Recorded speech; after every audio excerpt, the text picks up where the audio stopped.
जब हमारे बच्चों का टीथिंग फेज स्टार्ट होता है तो हमें ये 5 गलतियां बिल्कुल नहीं करनी चाहिए। चलिए हम जानते हैं ये कौन से 5 गलतियां हैं जो हमें बिल्कुल भी नहीं करनी चाहिए। हम अपने बच्चों को टीथर इंट्रोड्यूस करवाते हैं जो सिलिकॉन बेस होता है। जब हम उसे टीथर देते हैं तो हम उसे फ्रीज़र में बहुत ही ज़्यादा ठंडा कर देते हैं, जिससे वो बहुत ही ज़्यादा कड़क हो जाता है और इतना ज़्यादा चिल्ड रहता है कि हमारे बच्चे जब उसे च्यू करते हैं तो गम्स को चोट पहुंच जाता है। तो हमें ऐसा बिल्कुल भी नहीं करना चाहिए। अगर हम अपने बच्चों को टीथर दे रहे हैं, हम उसे हल्का ठंडा कर सकते हैं और उसे दे सकते हैं। जब वो उसे च्यू करेगा तो उसके गम्स को थोड़ा आराम मिलेगा। कभी कभी बच्चे दूध भी नहीं पीते, तो हमें ये गलती बिल्कुल नहीं करना चाहिए कि हम अपने बच्चे को जबरदस्ती फीड कराएं। फीडिंग क्वांटिटी थोड़ा सा कम कर सकते हैं, लेकिन आप बिल्कुल भी मत घबराइए। जब ये टीथिंग फेज चला जाएगा, फीडिंग पैटर्न पे अच्छी तरह से आ जाएंगे और हमें उनको बिल्कुल भी फोर्सफुली फीड नहीं कराना है। जब टीथिंग फेज स्टार्ट होता है तब बच्चों को बुखार भी आता है, ऐसे बहुत सारे माओं का मानना है। टीथिंग फेज में थोड़ा बॉडी टेम्परेचर वार्म होता है, लेकिन बुखार बिल्कुल भी नहीं आता।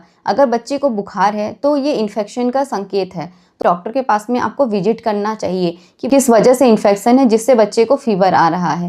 क्योंकि टीथिंग फेज में बच्चे अपनी उंगलियां मुंह पे डालते हैं, जो उनके आसपास चीजें होती हैं उसे भी वो मुंह में डालते हैं। उससे इन्फेक्शन उनके मुंह से पेट में जाता है। इस वजह से भी बच्चे को इन्फेक्शन हो सकता है और उसे फीवर आ सकता है। इसीलिए आप अपने बच्चे को डॉक्टर के पास जरूर दिखाएं जब उसे फीवर आ। हमें उसके आसपास जो भी टॉयज हैं उन्हें रेगुलरली साफ करना चाहिए। टीथिंग जेल यूज करते हैं क्योंकि मार्केट में ये बहुत सारे टीथिंग जेल अवेलेबल होते हैं जो बच्चे को लगाते हैं और बच्चा एकदम शांत हो जाता है। सारे टीथिंग जेल ऐसे होते हैं जो मसूड़े को या गम्स को या थ्रोट को सुन कर देते हैं। इससे बच्चे को दूध पीने में भी तकलीफ हो सकता है, तो प्लीज ऐसे जेल बिल्कुल भी यूज ना करें। आप अपनी उंगलियों से बच्चों के मसूड़े को मसाज दे सकते हैं, लेकिन इसमें भी बहुत सारे ध्यान रखना चाहिए कि आप अपने हाथ को बहुत ही अच्छे से वॉश करें। 2-3 बार अच्छे से हैंड वॉश से वॉश करना चाहिए। उसके बाद ही अपनी उंगलियों से बच्चों के मसूड़े को मसाज दीजिए। अगर आप उसे मसाज देते हैं तो उससे बच्चों को बहुत ही ज़्यादा आराम मिलता है। घरों में तो बच्चे के दांत निकलता है तो शहद लगा दो, ऐसा बिल्कुल भी मत करिएगा। शहद से बच्चों को बहुत ही ज़्यादा हानि पहुंचती है। ये 5 गलतियां हैं